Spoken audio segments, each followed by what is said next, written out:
Good morning, everyone. Chào quý vị. Last Sunday, I had a chance to talk to a lady who came to our temple. Tuần trước, thì có cơ hội nói chuyện một cái bà đó, 68 years old. And she looks pretty young. 68 tuổi, mặt còn trẻ vậy sao? It's because she's been meditating for a long time. She practices meditation very, very vigorously. Tại cái bà cụ đó, bà thiền lâu năm rồi mà rất là tinh tấn. Okay. She's Korean, người Đà Hàn. And the Koreans seem to have a very strong Buddhist tradition. Đà Hàn, cái văn hóa họ có vẻ rất thịnh hành về cái Phật giáo mình. 68 years old, well, I say she looked more like in her 60s or late 50s. 68 tuổi mà trông nhìn khoảng chừng 60 hoặc là năm mấy là nhiều.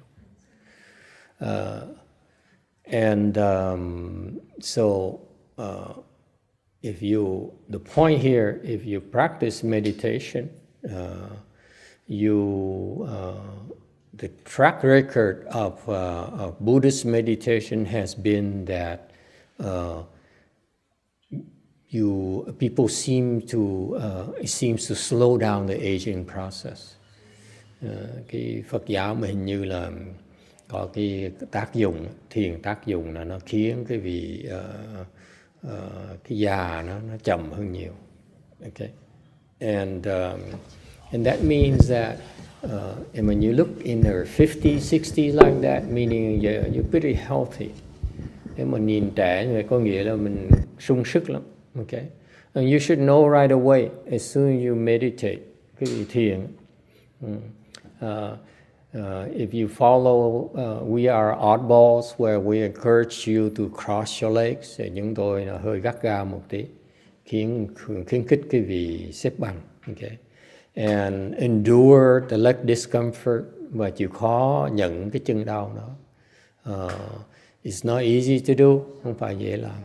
But if you do it, immediately you experience a surge of energy, and that's what all of you will experience. All of you. Okay. Tất cả mọi người mà làm theo phương pháp đó đều cảm thấy sung sức hơn ngay lập tức. Okay. Among many, many more benefits, còn nhiều cái lợi khác. And it's so beneficial to you that I take time slowly in telling you one benefit after another for 13 years already. Cái thiền nó lời rồi thầy 13, 14 năm qua đó, thầy cứ thầy kể cái vị nghe cái lời này cái lời khác. Because I've seen it in people. Thầy biết bao nhiêu người như vậy. I have watched my students improve. Year after year, month after month, week after week, in some cases even. Thì quan sát học trò thầy nó tiến bộ từ rất nhiều năm trời. I see how their health improve, sức khỏe càng ngày càng khỏe mạnh ra. There seems to be so-called happier, okay? Even though we don't advertise about happiness. Chúng tôi không nói về hạnh phúc mà cảm thấy hạnh phúc hơn.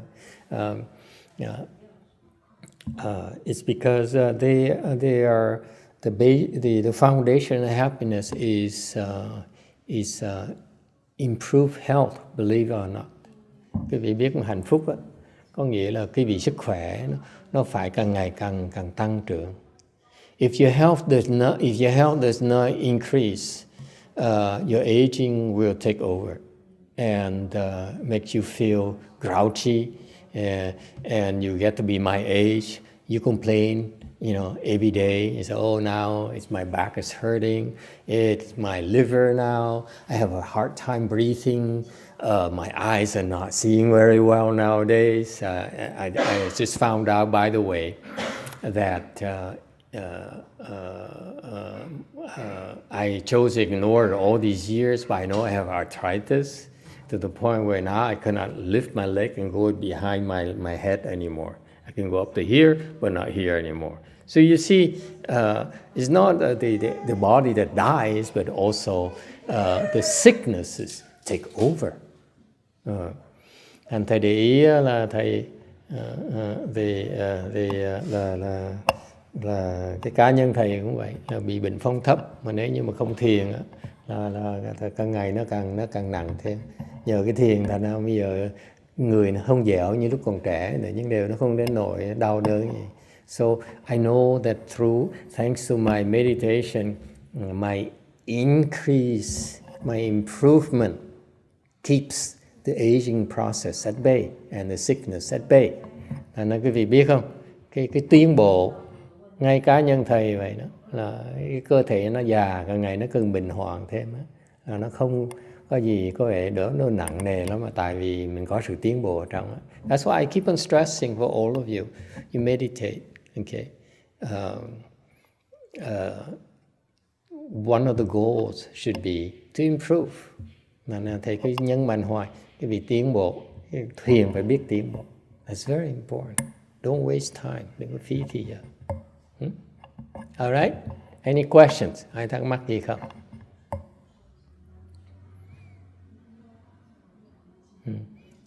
I heard, I heard so this lady here, continuing the story, 68 years old and practicing meditation very rigorously.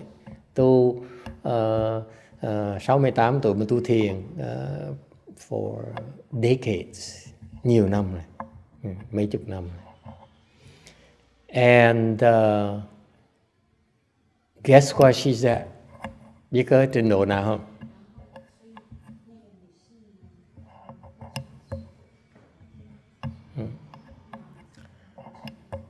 She followed her teacher faithfully for many, many years. And the teacher certified her to be a very good level. Theo thầy tu rất là tinh tấn, rất là thành tâm. And she's at third dhyana after decades of practice. Tu đã mấy chục năm rồi mà tới tam thiền.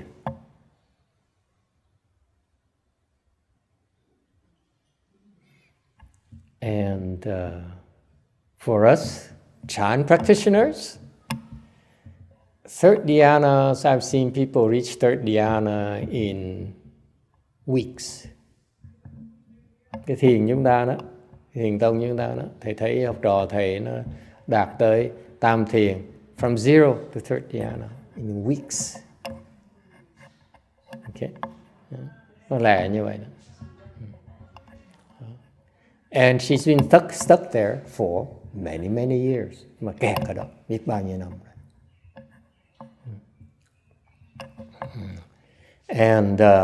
And I assure you, I haven't heard any teacher. I've been listening to many meditation teachers, and no one ever emphasized making progress or improving. Mà thầy đã để ý mấy ông thầy thiền sư khác dạy, không ai dám nhấn mạnh cái chuyện cái gì phải tiến bộ. Because when we talk about improvements, we have to be able to measure, gauge your improvement. In Chan meditation, it's very clear where you are. Okay, you can't fake it. Cái thiền nó phiền ở chỗ đó, cái vì không có giả đò được. Okay, your samadhi, your measurements, the gauge is in your concentration power, or a Sanskrit word for that is samadhi. Cái thiền á, là cái vị biết cái trình độ mình qua cái sự sức chú tâm của vị gọi là cái thiền định.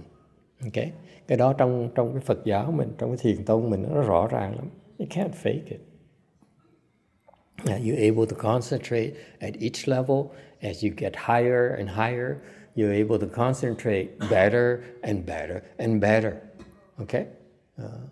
Nó tự động. Quý vị mà tiến bộ thì càng ngày cái sức chú tâm quý vị nó càng cao lên.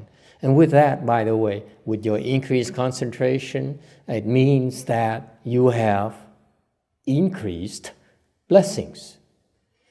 Mà sức chú tâm lên có nghĩa là quý vị thêm cái phước báo.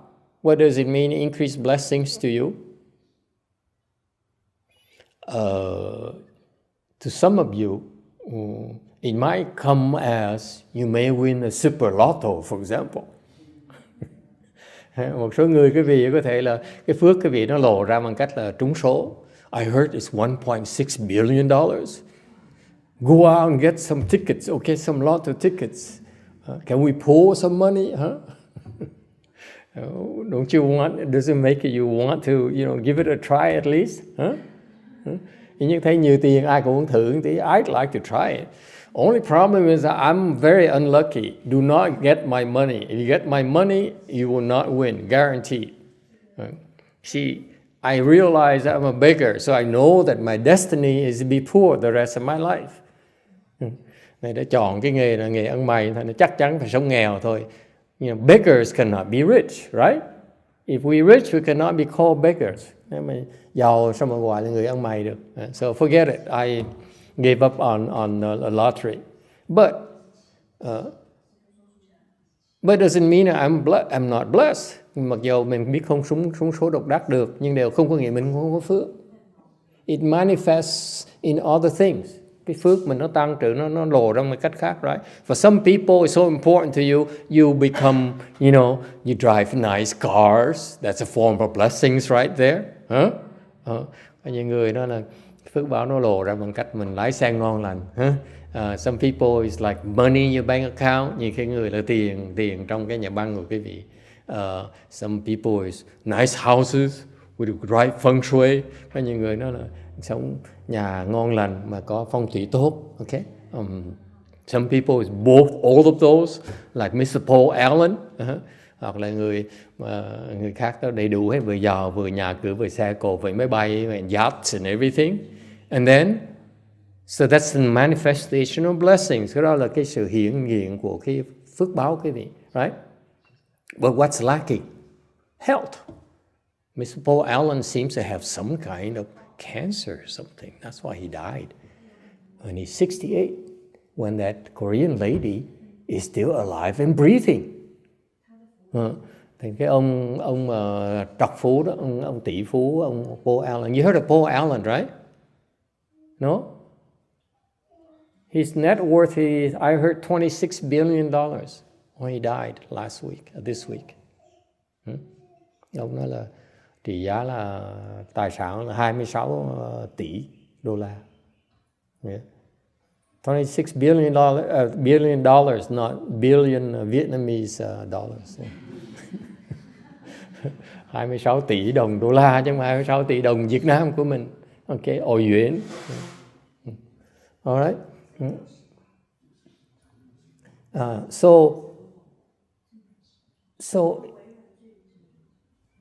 you cannot control how your blessings manifest. Quý vị không thể nào có tự chủ được cái sự hiện diện của cái phước báo quý vị. It's a lot too complicated. It's beyond our control. Nó khó mà đo lượng, khó mà điều khiển nó. But the point here is that you don't get those things unless you have blessings already. Agree? Những cái người ta có đó tại ta có phước.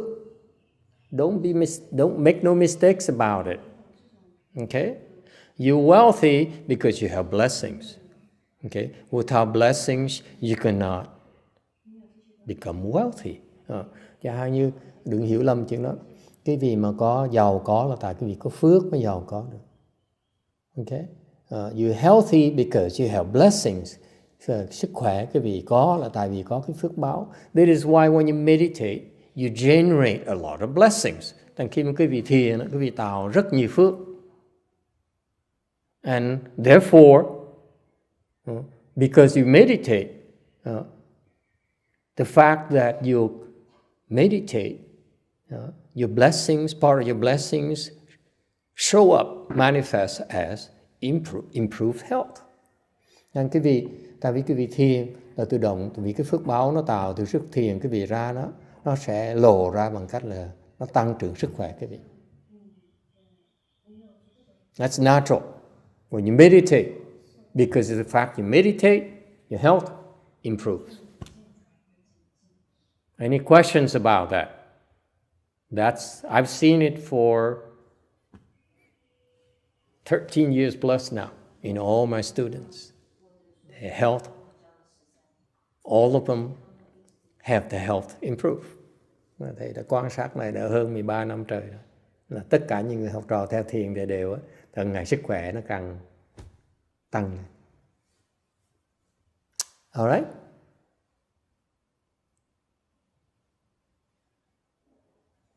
Why you look at me like that? That's all I have. You want something more important? What else is more important than health? Sức khỏe có gì quan trọng hơn sức khỏe không? Think about it. Yeah, so for example, the Chinese they look at blessings, as part of blessings is long life. You know that? Người Tàu, văn hóa người Hoa đó, người Á Châu mình đó, họ nói là cái sức khỏe, cái phước báo nó lộ ra bằng cách là sống dài, sống lâu. Right?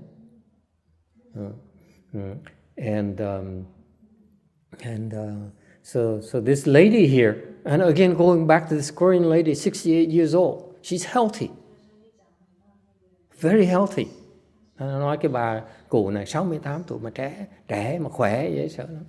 Okay, and that's what she told me. She says, I have no problems at all. My health is very, very good. I admit it. Bà chính miệng bà nói là tôi khỏe dễ sợ lắm. I have no problems whatsoever. Okay, I'm so healthy. My doctor tells me, why are you so healthy? Bà nói là bác sĩ của bà khám bệnh, nói là khám bà nói tại sao bà khỏe dữ vậy? And the one connection right there is that she's been meditating very vigorously her entire life.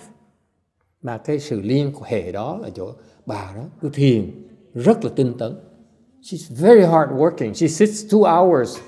She used to sit for 2 hours. Mỗi ngày ngồi 2 tiếng đồng hồ, at least. How many of you can do that? See, 0. And you want to be healthy? Forget it. Nên là cái vị đâu ai ngồi được ngồi 2. Who has the time to sit for 2 hours? Think about it. Huh? You have time to sit for 2 hours? I don't. Oh, wait a minute. I'm a beggar. What else do I do besides sitting? You got that? There is a clear connection between Chan meditation and improved health. You cannot refute that. Cái bên Phật, cái bên thiền tông mình nó rõ ràng dễ sợ. Cái vị thiền, sức khỏe nó được tăng trưởng. It's right, clearly right there. Even though this lady here has not been improving for so many years. Mặc dù cái bà này không tiến bộ biết bao nhiêu năm rồi. Still she's very healthy. Because vẫn khỏe như thường. Tại sao? Because she sat longer and longer and longer. Tại vì ngồi càng ngày càng lâu. So if you practice meditation blindly and you are not improving, but you sit longer, actually your health improves. Believe it or not. Cái vị biết mặc dù những người tu không có sự hướng dẫn để được tiến bộ, mà người ta cứ ngồi càng ngày càng lâu thì càng ngày sức khỏe. Okay? Because the longer you sit, the longer your chi flow stronger and clear out all these chi blockages. Tại ngồi càng lâu thì khí nó càng vận chuyển càng lâu thì nó càng gỡ mấy cái nghẹt trong cơ thể mình nhiều hơn nữa. You see that? The chi circulates throughout your body. So you sit longer, it circulates stronger, longer. That's why you maintain your health. Okay? Thành cái bà đó mà ngồi càng lâu, càng ngày càng lâu thì cái khí nó vận chuyển càng lâu thì cơ thể nó càng khỏe mạnh hơn. Tại vì nó gỡ mấy cái nghẹt khí trong người mình. It's that simple. Okay? If she were to improve, nếu các bạn đã tiến bộ, okay, she can get the same results with less sitting, by sitting, by shorter sits. Nếu bạn tiến bộ, nó có thể ngồi ít mà cái kết quả nó cũng như vậy hoặc là tốt hơn. You see that? This is why we keep on encouraging you to try to improve. Okay? Then your time would not be in vain. The time would be very, very beneficial to you. Chúng tôi khuyến khích quý vị nên thiền mà cố gắng tiến bộ. Thì như vậy nó lợi lạc, nó rất là lợi lạc lớn cho quý vị. Alright? Yes, and don't ask me how you translate your blessing into money. I haven't figured it out yet. If I could, I wouldn't be here. Okay, I'd be, in the Bahamas on my super yacht, like Mr. Paul Allen. Đừng có hỏi thầy làm sao mà chuyển cái phước mà tôi ngồi thi thiền. See, we meditate, we create blessings. No two ways about it. Quý vị thiền, tự động quý vị sẽ, you can give her the microphone. Okay, I'm delaying. Okay. Okay. So that Mr. Allen who died recently, of cancer, I heard, or something like that. He's worth $26 billion. That's a lot of blessings. Okay, I have yet to figure out how to make blessings, turn blessings into money. Thầy vẫn tìm cách mà chuyển cái phước báo của mình ra thành tiền. Okay, and let's see, Paul Allen, I look at him, I say he's about second dhyana. Ông Paul là khoảng chừng nhị thiền thôi. And most of you are higher level than him, right? Cái vị mình gọi thiền tông mình chắc chắn là cao hơn nữa. So you have higher level blessings already. Okay? Mà cái công phu cái vị cao hơn ổng, chắc chắn là phước báo cái vị cao hơn ổng. Definitely, you should be able to get richer. Okay? Đương nhiên cái vị có thể có cơ hội mà giàu hơn ổng được. So, and someday when I figure out how to do that, we have a special class. Okay? Trong tương lai thầy biết cách làm chuyển phước ra tiền, thầy sẽ dạy cái vị sau. Okay. Lớp đặc biệt for billionaires only. Thì những người tỷ phú thôi. Is there a deal? Special price. Give you a discount. Okay. Yes, ma'am. There's a question here. Well, I have one question, but now I'm going to have two questions. Now he has two questions. The first one is, can we pull a pool for the lottery to testify? Anyone interested in have a pool for the 1.6 billion lottery? $1, right? $2? Yes. $2 pool. Pool. There you go. Go and collect it. Raise your hand. Go do it. Okay? Just give me 10%. That's all. Yes. 30%. That's for sure. Referral fees. Can you imagine $1.6 billion? We can all retire and all have a super yacht. Đúng cái này là ai cũng mua cái yacht cũng được hết á. All right, so that's the first question. So please see, that's Nancy right there. Please go see Nancy later after class, okay? And good luck. I will keep meditating and pray for you. But I know, but don't count on that. Given my kind of rotten luck, my entire life, I think I lost more money in lotteries than ever than winning. I won $5 my entire life. So don't follow me. Don't do it the way I do. Cả đời thầy á, là không bao giờ trúng số á. Mua vé trước giờ trúng cả đời, trúng được có 5 đồng bạc mà tôi không biết bao nhiêu tiền. I lost so much money. I bought so many tickets. I won $5 once. That's why I decided to become a beggar. Tôi mới làm ăn mày. And second question. You know, the Korean lady, what kind of method does she use for her meditations? All Koreans do Hoa Thổ. Hoa Thổ. They say, who am I? The question, cái câu hỏi là cái người đà hàng đó, người tu pháp môn gì? Người đó bên kia là họ tu tham thổi đầu. Hỏi là tôi là ai? Okay. Apparently, and she's participated in her teachers' chanchi for like a week, and she entered some kind of hot states. Cô kể là cô đó, cái bà kể bà tham dự cái thiền thất của sư phụ bà, rồi có được cái sư phụ này, the teacher was very impressed with that.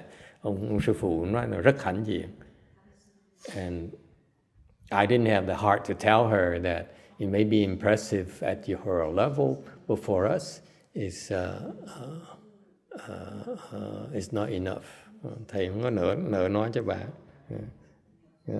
Nỡ lòng nói bà biết là có gì hay ho.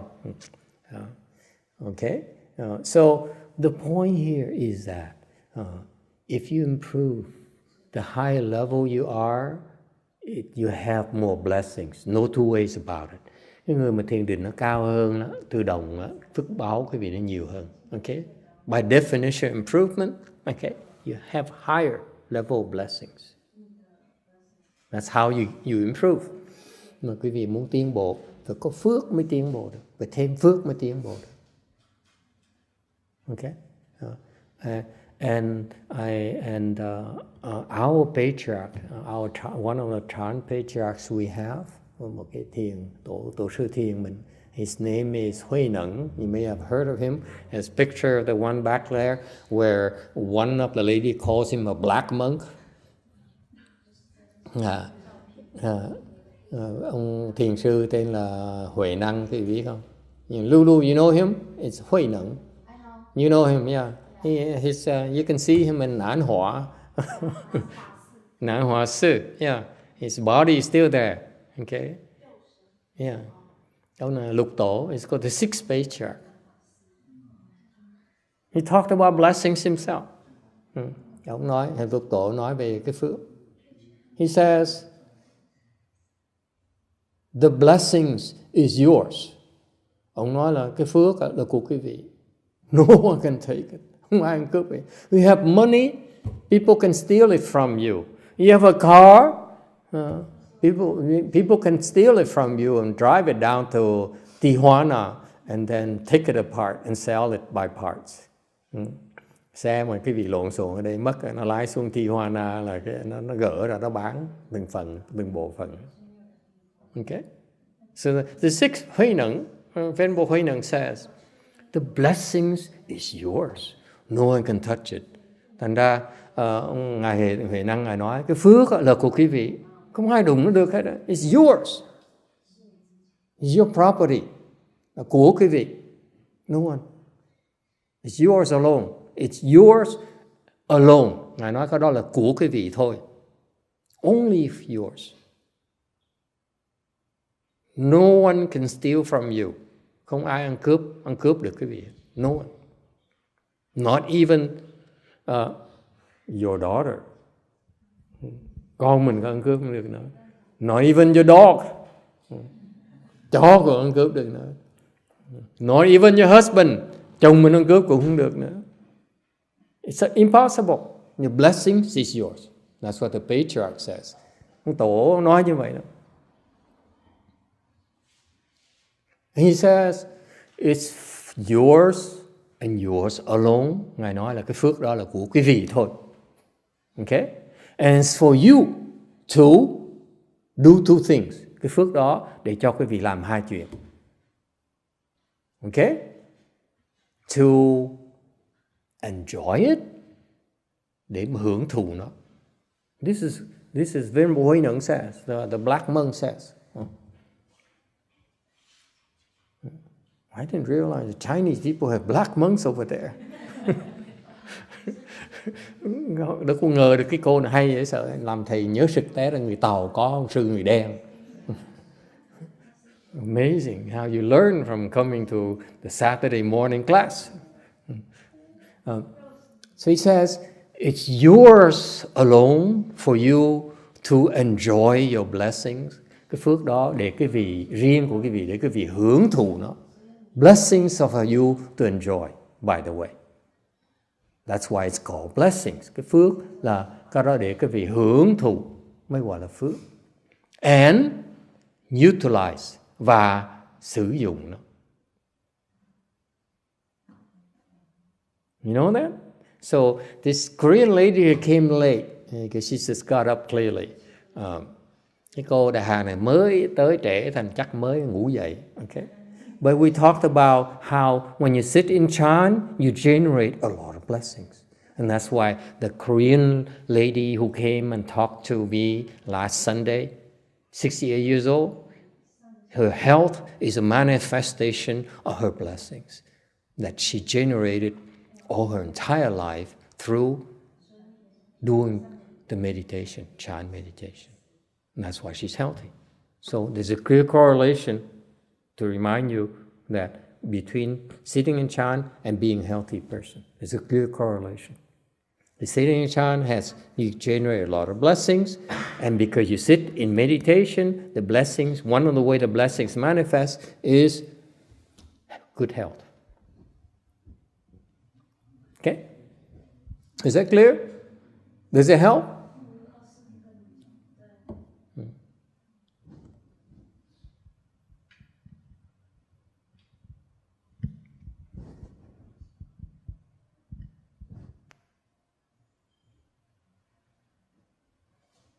I don't know where I'm at anymore. I forgot. I talk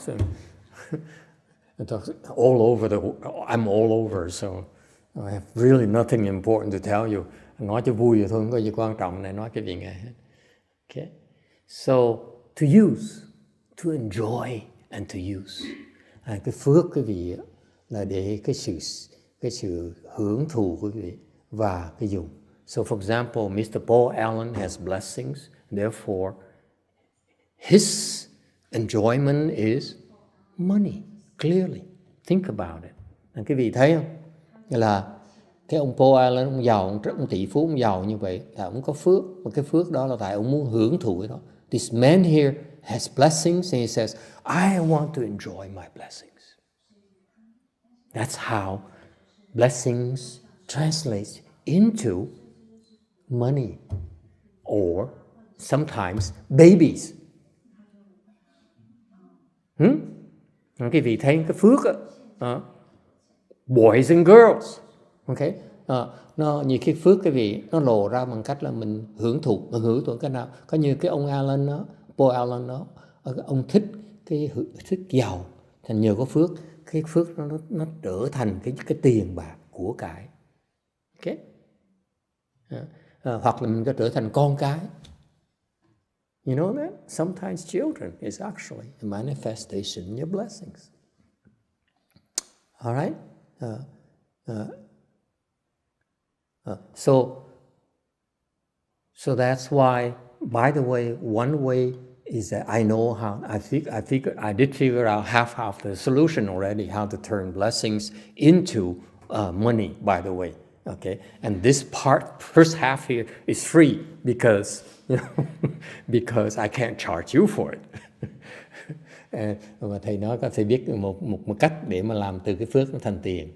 Okay, it comes before you're born, trước khi cái vị sinh. You can affect it.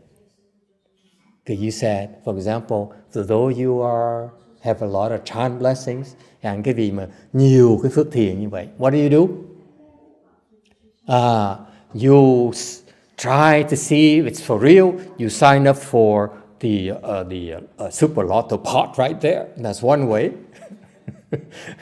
Cái việc có phước là thử là hùn tiền mua có trúng hay không. Usually the people who are rich, những người giàu, you know why they become rich? Because the blessings in a prior life, they said, in the future, I want to become a rich person. Tại vì trong quá khứ họ đã phát cái nguyện vọng đó, là trong tương lai tôi muốn giàu. You know that? That's what happened. That's how you turn blessings into money. Trong quá khứ những người đã có phước đã nói tôi trong tương lai tôi muốn giàu. Thành bây giờ kiếp này họ giàu. Okay? So it happened way before you were born.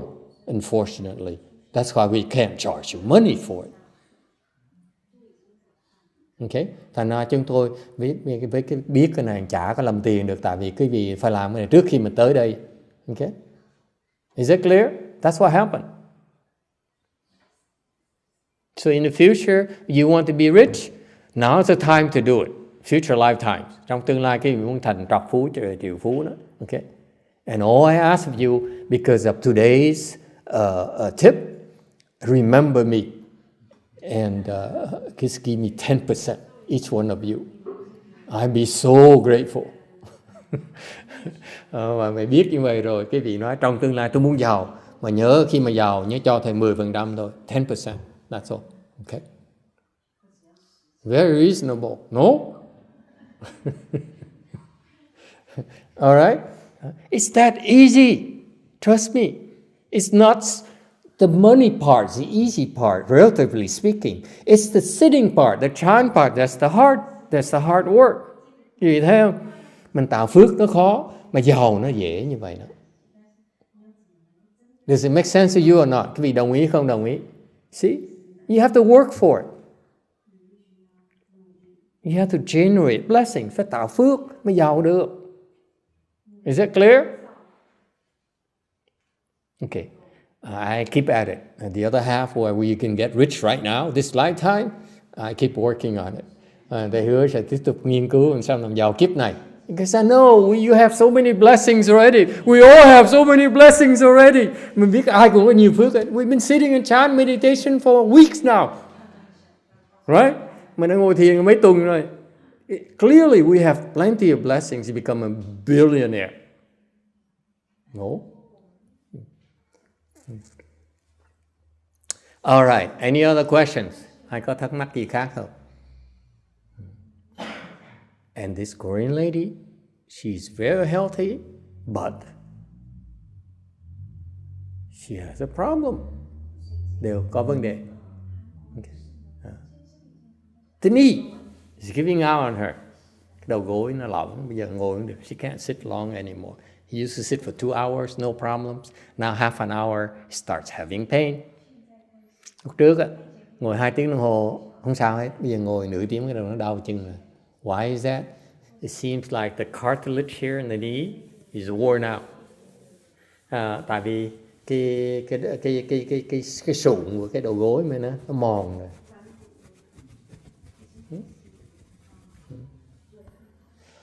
Because she used to bow excessively when she was younger. Tại lúc trẻ đó là lạy. She used to bow like 1,000 times a day. Ngày lạy 1,000 lần một tuần. And she had no problems. Lạy 1,000 lần, 1,000 lạy như vậy. Không có vấn đề gì hết. When you're younger, you have no problems. When you're older, that's when the damage becomes clear. Lúc trẻ thì không sao. Lúc già rồi cái nó mới lộ ra. Okay? So she came because she heard that we have an old nun here who has a hard time walking, and she can walk and kick to the sky high again. And she's very impressed. So she came because she wanted to learn how to deal, learn how to resolve her knee issues. Anh em cô đó tới bà tại bà nghe sư cô hiền độ đó, được cái chân nó bị gì đó nó khỏe lại. Bà thắc mắc sao học cái cách đó. That's why she came. And talked to her. I told her that it's 2 different stories. 2 cái trường hợp nó khác nhau. In the old nun's case, it's a nerve problem. Nói là cái sư cô đó là cái dây thần kinh. The nerve was damaged. Cái dây thần kinh nó bị vấn đề. So chant meditation restores that. Và lúc thiền đó, cái dây thần kinh nó làm việc lại. That's why she's able to use her leg again. The chi keeps on. You sit, you meditate. The chi keeps on pushing through the blockages in the nerves. That's why eventually it clears it. Tại cái thiền á, nó gỡ cái gạt trong cái dây thần kinh, nó gỡ, nó đục khỏi, nó đục. Tại càng ngày nó càng thông. That's why she's able to have use of her leg again. So it's a nerve that's being blocked. The chi is being blocked in a nerve. Thành ra cái khí nó bị nghẹt trong cái dây thần kinh. Whereas the knee issue that lady has is because physically the cartilage is worn out, so it cannot be repaired. Thành ra cái trường hợp kia là cái sụn nó bị mòn quá rồi. Thành ra bây giờ nó chữa không được hết, nó cọ sát quá, nó chữa không được. So it's totally different story. So she says, I don't care what my doctor says. I'm going to keep on sitting. I don't care. And it hurts, but after a while the pain stops. I say, no, don't do that. Bà nói là tôi trước giờ bác sĩ nói tôi đau chân, tôi khuyên tôi đừng ngồi thiền nữa. Để tôi nghe lời, tôi thiền tiếp. Tôi ngồi đau chân xong thời gian nó hết đau. Thầy mới khuyên không nên làm. He said, you cannot do that because you are damaging your knee. Cái làm như vậy đang hại cái đầu gối mình. You can't do that. So you have to stop. Phải biết ngừng lại. You're doing it wrong. Nói là làm trật rồi. I'm not sure she believed me. She's came a little bit of an attitude. He says, I know what I'm doing. Because tới có thái độ nó hơi tự tin một tí. You know. And I showed her. After half an hour, I had pity for her. Sau nửa tiếng đồng hồ nói chuyện thấy tội nghiệp. I said, I decided to show her how to improve and see it would help her knee a little bit. And sau nửa tiếng thầy thấy tội nghiệp, thầy dạy tí xíu cách để mà tiến bộ, để mà giúp cái đầu gối một tí. And that's the last portion of today's talk. Đây là phần cuối cùng của cái người nói Pháp ngày hôm nay. She's able to do it right away. Nói dạy cách làm được ngay lập tức. Able to do it right away. Meaning what? Dạy mà làm được ngay lập tức. Nghĩa là sao? Blessings. Blessings. That's one manifestation of your blessings. When you have the blessings, you're able to execute the instructions. Cái việc có phước đó thì dạy cái gì làm được. When you don't have blessings, we tell you to do it, you say no, I can't do it. Cái việc không đủ phước đó, nói cái việc không chịu làm không được. That's has always been the case. Như vậy. Okay? So that's why when you practice chant, in closing, now ladies here, now we can go to lunch. You're fighting me again.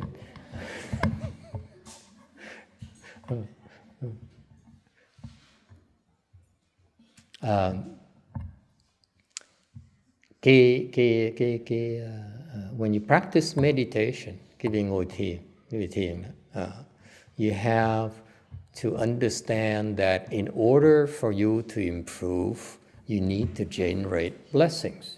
Quý vị hiểu, thiền muốn tiến bộ phải tạo phước. Is that clear?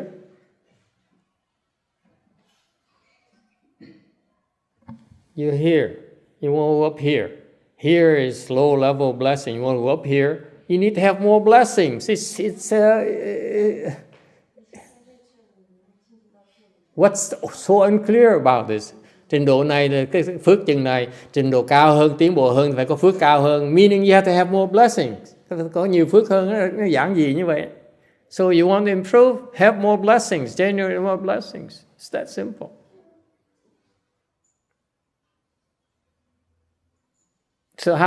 So you have blessings. So how do you go from here to here? Just that happened to that lady. Thì mình có phước rồi. Rồi muốn từ đây mà lên trình độ cao hơn. Thì làm sao bây giờ? Thì giống như cái Chủ nhật vừa qua đó. You have the blessings. And you hear instructions. How to do it? You can do it. Thành cái vị có phước rồi. Giống như cái bà đó. Mà khi có phước rồi, mà có được dạy, chỉ dạy đó, sẽ làm được ngay. So you have two things. This is why in Buddhism, by the way, it's called causes and conditions. Thành Phật giáo mà gọi là nhân và duyên. Causes are blessings. Nhân là cái phước. Is that clear? You need to have blessings. You are here, and your blessings are here. Meaning that it's a matter of time, right? Quý vị biết không? Quý vị ở trình độ này mà muốn lên trình độ sau, mà hiện bây giờ quý vị ở trình độ này mà phước quý vị ở trình độ sau rồi đó, okay? You have the blessings already. That's a cause. Is that clear? Huh? Simple, very simple Buddhist concept. Chan concept. Ở đây có phước là tự động, phước cao này là rồi, okay? But you still need a condition to go here. Is that clear? The conditions are the instructions. Is that clear? Quý vị thấy không? Phước là một chuyện, để cần cái duyên này. Cái duyên là cái gì? Cái duyên là cái lời dạy đó. To be shown what to do, to get there. That's called condition. Some people call it luck. Like you have blessings already, but you need to have a condition to become rich. The condition today is, yeah, you go, Super Lotto. That's called condition. Is it clear? Các vị thấy không? Tôi có phước rồi, mình biết ai mình có phước rồi, nhưng mình chưa đủ duyên để mà giàu thôi. Thành nhiều khi cái số này là cái duyên để mình. It could be our condition. I rest my case. All right. All right. Thank you, everyone. I will let you take care of your business, and I see you back in the lunch hall. Okay.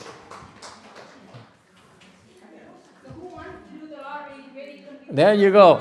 And there you go. And put down the names, yeah?